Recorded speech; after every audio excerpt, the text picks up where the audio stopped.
thanks to every activist, every member of our union, every member of our staff, and all their supporters who've enabled this fantastic turnout today. Actually, I'll tell you the reason for that. I got up this morning at 4 o'clock, which is what I used to do for 18 years, and I realised how difficult it was to be a postman or a postwoman pounding the streets of this country. Well, I tell you what today is about. It's about people's democracy against the political elite.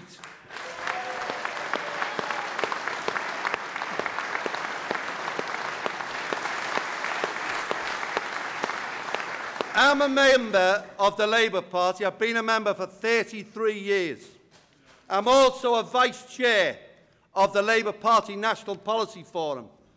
I went through, together with Dave Ward, the process, in terms of what went into. We wrote the words, we were involved in it. We went through the process to get that manifesto commitment in 2005. We then went to this year's party, and that was not just a commitment of a Labour Party, that was a commitment of a Labour government. A Labour government that put its mandate towards the British people. And then, in every single poll since, we're right, they're wrong. We then went through another policy forum. We then went through a conference. Every step of the way, unanimously agreed by Labour Party members, by trade union members. And what did we see? We had the sham of Hooper. Now, there's things in Hooper we welcome, but we know what happens when it comes to the final days of Hooper. And I'll tell you about political impartiality, shall I? The guy who was the Secretariat to Hooper, Jonathan Booth, is the same man now who drafted the bill that went to parliamentary draftsmen and is now advising Lord Mandelson and Pat McFadden. But Peter Mandelson, 6 years of policy formulation, 350 years of the Post Office, wiped it away in 1 minute, against the wishes of the people, and he's talking about introducing it into the Lords. Now, we've got a lot of supporters in the Lords, but he's frightened of his own party. I call what he's doing straightforward political cowardice.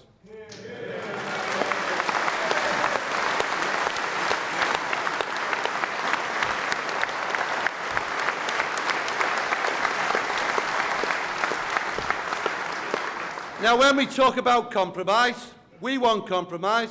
When we talk about pensions, listen, we're not getting back. They took away our pension fund, and we've got an issue around that. This 3.5 billion and the 5 billion that was put out this week by a trustee, incidentally acting in a political manner, is nothing to do with our members' terms and conditions, about putting the company back on its feet. That's what it's about. But we're being bullied and we're being threatened. But so when we talk about compromise, we're up for compromise, we're up for modernisation. But I tell you what we're not about, the privatisation of our industry. That's what we're not about.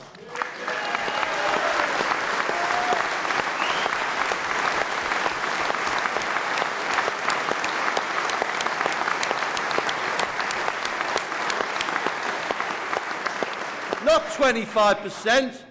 Not 20%, not 10%, not 5% in the private sector, 100% in the public sector.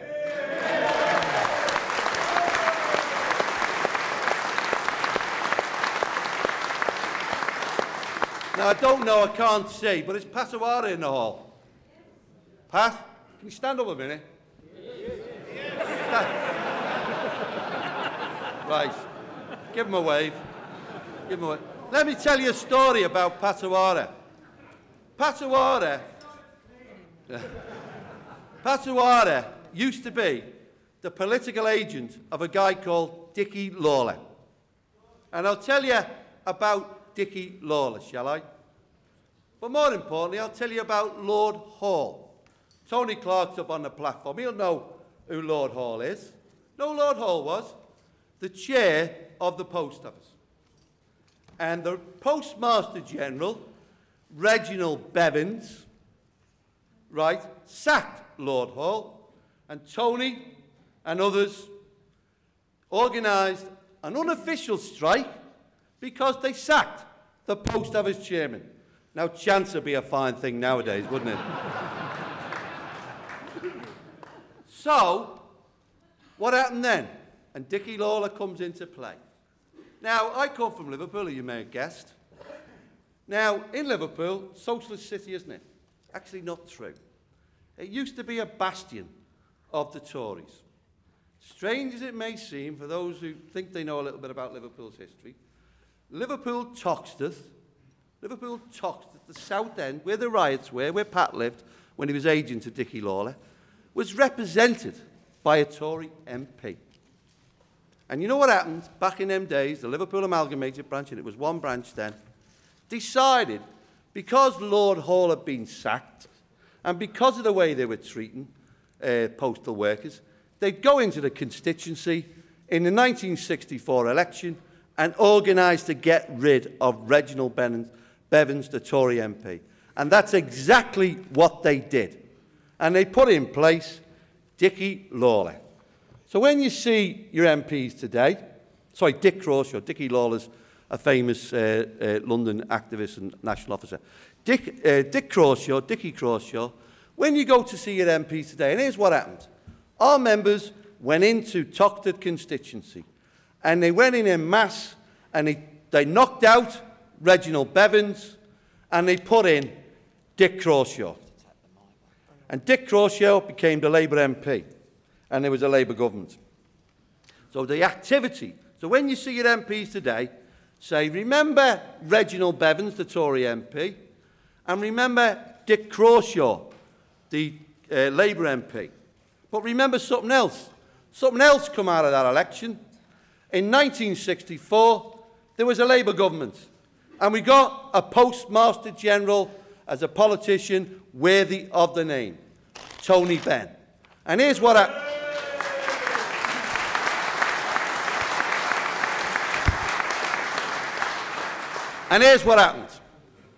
Tony Benn come into government. He put pictures on stamps, for those who like a bit of art, and it was a battle to put pictures on stamps. He brought us the Gyro Bank. Now, there's an idea whose time has come again in terms of the Post Office Bank. But more than that, he didn't just serve the community. He gave us the first cut in the working week from 45 hours to 43 hours in 50 years. Now, that, to me, is the kind of people I'd like to see in government now, who can do things for the community and do things and reward the workforce.